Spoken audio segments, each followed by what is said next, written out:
ETF index mutual funds నేర్చుకుని stock మార్కెట్లో రాణించాలనుకుంటున్నారా? వెంటనే ఈ నెంబర్కి కాల్ చేయండి.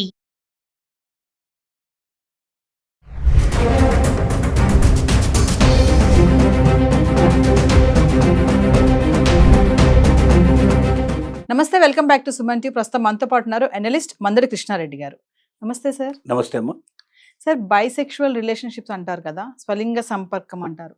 అంటే ప్రకాశం జిల్లాలో జరిగిన ఇన్సిడెంట్ ఒక్కసారి, అంటే మామూలుగా చూస్తున్నాం దారుణాలు, అమ్మాయి అబ్బాయి లవ్ చేయడం వల్ల, లేకపోతే ఎఫ్ఐఎస్ పెట్టుకోవడం వల్ల మర్డర్స్ చేయడం, ఇలాంటివి చూస్తున్నాం. కానీ ఇదేంటంటే ఒక అమ్మాయి అబ్బాయి వల్ల ఒక ప్రాణమే పోయింది.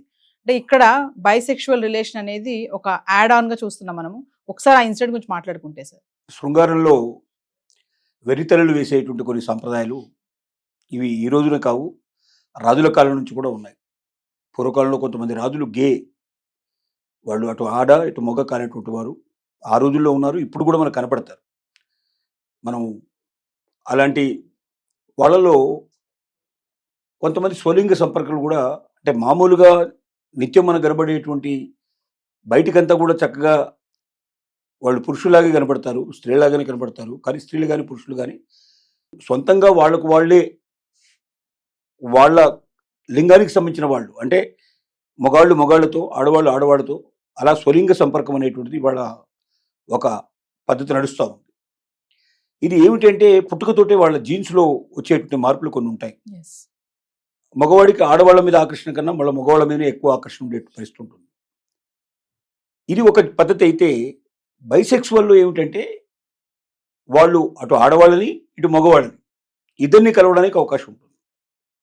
అతను మగవాడు ఆడవాళ్ళతో కలుస్తాడు, మగవాడితో కలుస్తాడు. అతను ఆవిడ ఆడవాళ్ళతో కలుస్తుంది, మగవాడితో కలుస్తుంది. అంటే ఇద్దరిలో కూడా సంతృప్తి పడగలిగేటువంటి, ఆనందం పొందగలిగేటువంటి, తీసుకోగలిగేటువంటి అవకాశం ఉంటుంది.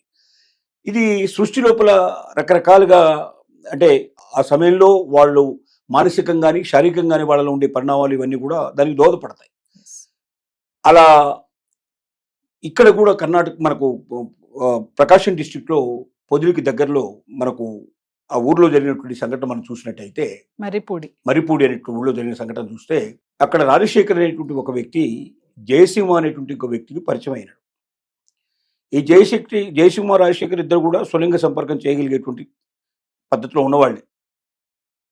రాజశేఖరు జయసింహతో లేదా జయసింహ రాజశేఖర్తో కలిశాడు. వాళ్ళిద్దరూ సంతృప్తి పడ్డారు. ఏదో ఒక సందర్భంలో, ఏదో ఒక చోట, ఒక ఫంక్షన్లో కలిశారు వాళ్ళు. ఆ ఫంక్షన్లో వాళ్ళు ఆ తర్వాత అది కొనసాగింది. ఆ కొనసాగింపు వాళ్ళ దూరంగా వీళ్ళ మధ్యలో ఒక సంపర్కం కూడా జరిగింది. సంపర్కం జరిగిన తర్వాత ఈ జయసింహ అనేవాడికి రాజశేఖర్ మీద మోజు పెరిగింది.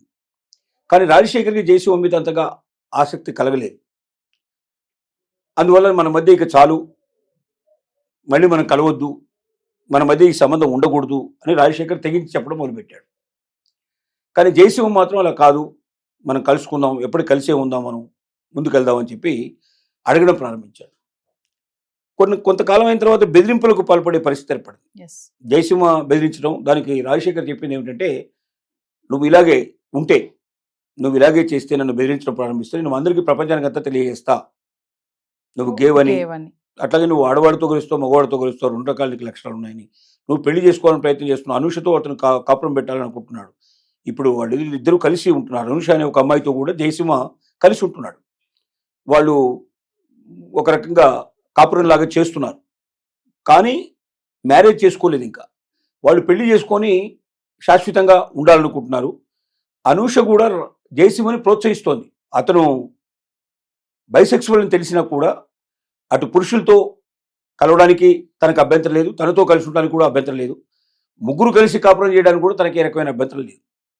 ఆ రకమైన పరిస్థితుల్లో ఒక సరైన పార్ట్నర్ ఇంకోటి దొరికితే బాగుండని ఎదురు చూస్తున్న టైంలో రాజశేఖర్ వాళ్ళకి దొరికాడు.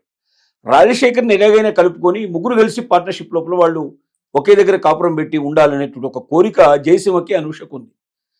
కానీ ఎప్పుడైతే జయసింహ అనూష ఈ ఆలోచనని తెలియజేశారు రాజశేఖర్ వెంపుత చూపించాడు. నాకు ఇష్టం లేదు, పైపెచ్చున విట్ట నన్ను బెదిరించడానికి ప్రయత్నం చేస్తే మీ ఇద్దరి గుట్టు మొత్తం ప్రపంచానికి అంతా తెలియజేస్తాను, దానివల్ల మీ మధ్య మ్యారేజ్ కాదు, మీ జీవితాలు విచ్ఛిన్నం అయిపోతాయి, ఎవరు మీ దగ్గర కూడా రారు, మీరు అడుగు తినాల్సిన పరిస్థితి ఏర్పడుతుంది మీ జీవితం లోపల, లేదా జైలుకు వెళ్లాల్సిన పరిస్థితి ఏర్పడుతుంది, బెదిరించడం ప్రారంభించాడు. సరే, ఇతను చెబితే వినట్టుగా లేడు, ఇతని మీద కసి తెచ్చుకోవాలి, కోపం తెచ్చుకోవాలి అనుకున్నాను. అనుకుని ఒక రోజు రాజశేఖర్ని ఒక కొండకు దగ్గరలో, ఈ ఊరికి దగ్గరలోనే ఒక కొండ ఉంది, ఆ కొండకు దగ్గరలో రమ్మని, అక్కడ ఒక్కసారి ఆఖరిసారి మనం కలుసుకుందాం, ఆ తర్వాత నువ్వు జీవితంలో మాకు కలవాల్సిన అవసరం లేదు, నీ జీవితం మీది, మా జీవితం మాది, ఇక ఈ రోజుతో మన మధ్య కలహాలన్నీ తీర్చేసుకుందాం, మనం ఒక్కసారి ఆఖరి కోరిక తీర్చు అని చెప్పి రిక్వెస్ట్ చేయడం జరిగింది. రాజశేఖర్ అనుకున్నాడు, ఇక మంచికో చెడుకో ఏమిటో వీటితో వదిలించుకుంటే మంచిది, ఒకసారి కలిసేసి పోతే బాగుంటుందనే ఉద్దేశంతో సామరస్యంగా తన కొండ దగ్గరికి వచ్చాడు. వచ్చినప్పుడు అక్కడ ఒక జయసింహేలీడు, అనుష కూడా ఉంది, ఇద్దరు కలిసే ఉన్నారు అక్కడ. మాట వాళ్ళ మధ్య పెరిగింది. పెరిగిన తర్వాత బాగా ముందు పిడిగుద్దులు గుద్దారు ఇద్దరు కలిసి. పిడిగుద్దులు గుద్దంగానే రాజశేఖర్ కింద పడిపోయినాడు. పడిపోయిన తర్వాత వెహికల్తో అతన్ని గుద్దేయడం జరిగింది. చాలాసార్లు గుద్దారు. గుద్దడంతో అతను దూరంగా ఉండే కంప చెట్టులో పడ్డాడు. అతని ప్యాంట్ అవన్నీ కూడా చిరిగిపోయినాయి కంప్లీట్గా. అతని మర్మంగాలు కూడా బయటకు వచ్చేసినాయి. అంటే వీళ్ళు ఏం చేశారంటే ఆ కారు అతని మీద ఎక్కించి 4-5 సార్లు ముందుకు వెనక్కి దాన్ని నడిపారు. దాంతో మొత్తం మర్మాంగాలు చిటికిపోయి బయటకు వచ్చేసింది. అంటే అతను అడ్డు తొలగించుకోవాలనుకున్నారు. అతను అడ్డు తొలగించుకోవాలి అంటే ఆ టైంలో ఏం చేస్తున్నారో అర్థం కాలేదు. ముఖ్యంగా వీళ్ళకి ఈ బైసెక్సువల్ నేచర్ కానీ లేదా స్వలింగ సంపర్కం ఉండేటువంటి వాళ్ళు కానీ ఇట్లాంటి వాళ్ళకు ఉండేటువంటిది అంటే మొండితనం ఎక్కువ ఉంటుంది, రాక్షసత్వం ఎక్కువ ఉంటుంది. ఆ క్రూరత్వంలో వాళ్ళు ఏం చేస్తున్నారో వాళ్ళకి తెలియదు. ఎందుకంటే మామూలు మనుషుల్లో ఉండేటువంటి సెన్సిటివ్నెస్ ఉండదు. ప్రకృతి సహజంగా మనిషిలో ఏముంటుందంటే కొంచెం ఇతరుల మీద దయ, జాలి, సానుభూతి ఇలాంటివన్నీ ఉంటాయి. కానీ మామూలు మనుషుల్లో ఉండాల్సిన మానవత్వ లక్షణాల కన్నా కొంచెం దానవ లక్షణాలు, కొంచెం దయ్యంలాగా ప్రవర్తించడం, క్రూరత్వంగా ఉండటం, ఎదుటివాడి మీద పగ తీర్చుకోవడం, వాడు నచ్చితే వాడితో చాలా సంతోషంగా పెనవేసుకొని పోవడం, వాడికి ప్రాణానికి ప్రాణం ఇవ్వడం, ఒకవేళ నచ్చకపోతే వాడి ప్రాణం తీయడం చాలా సులభంగా చేసేస్తారు వీళ్ళు. కాబట్టి ఆ రకమైనటువంటి లక్షణాలు ఉండేటువంటి బైసెక్సువల్గా ఉన్న జయసింహ, తనని పూర్తిగా సపోర్ట్ చేసేటువంటి అనూష, వీరిద్దరూ కలిసి రాజశేఖర్ని మట్టుబెట్టారు. తర్వాత ఇది ఎలా తెలిసిందంటే రాజశేఖర్ యొక్క ఫోన్ కాల్లో లాస్ట్ ఫోన్స్ ఎవరు అని వెతికారు. ఆ సంఘటన జరగడానికంటే ముందు 1 గంట 2 గంటల ముందరనే వీళ్ళిద్దరితో మాట్లాడడం జరిగింది. జయసింహతో మాట్లాడడం జరిగింది. జయసింహ అనుషతో కూడా మాట్లాడిచ్చాడు.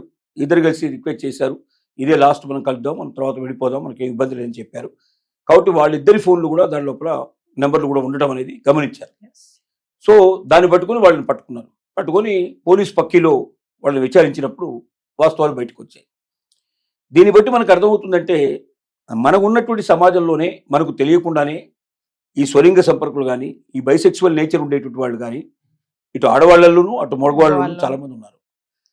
వీళ్ళతో చాలా జాగ్రత్తగా ఉండాలి. పైకి కనిపించరు. పొరపాటున వీళ్ళతో ఒక్కసారి సంపర్కం మనం పెట్టుకోవడం ప్రారంభిస్తే వాళ్ళు మనల్ని వదిలిపెట్టరు.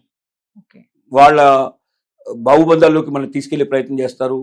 వాడితో పాటు చివరి దాకా మనం ప్రయాణం చేయకపోతే, ఏ క్షణంలో అయినా మనం తప్పుకోవడానికి ప్రయత్నం చేస్తే, అవసరమైతే వాళ్ళు మన ప్రాణాలు తీయడానికి సిద్ధపడతారు. కాబట్టి తస్మాత్ జాగ్రత్తగా మనం చెప్పాల్సిన అవసరం ఉంది. ఇలాంటి వాళ్ళు ఎక్కడున్నారో కనిపెట్టాల్సిన అవసరం ఉంది. ఎవరైనా మన మీద చెయ్యేసినా, మనకు దగ్గరగా రావడానికి ప్రయత్నం చేసినా, మనం 1-2 సార్లు ఆలోచించి, ఇది అలాంటి వాళ్ళు కదా వీళ్ళు, రేపు భవిష్యత్తులో మనం ఏమిటి అనేది పూర్తిగా నిర్ణయించుకొని అడుగు ముందుకేయాలి తప్ప, ఒకసారి అడుగు వేసిన తర్వాత మళ్ళీ వెనక్కి తీసుకోవడం చాలా కష్టం. తర్వాత కష్టాల్లోకి పడాల్సి వస్తుంది. చివరికి ప్రాణాలే పోగొట్టుకోవాల్సిన పరిస్థితి ఏర్పడుతుంది. ఈ సంఘటన మనకు నిరూపిస్తుంది. Thank you sir.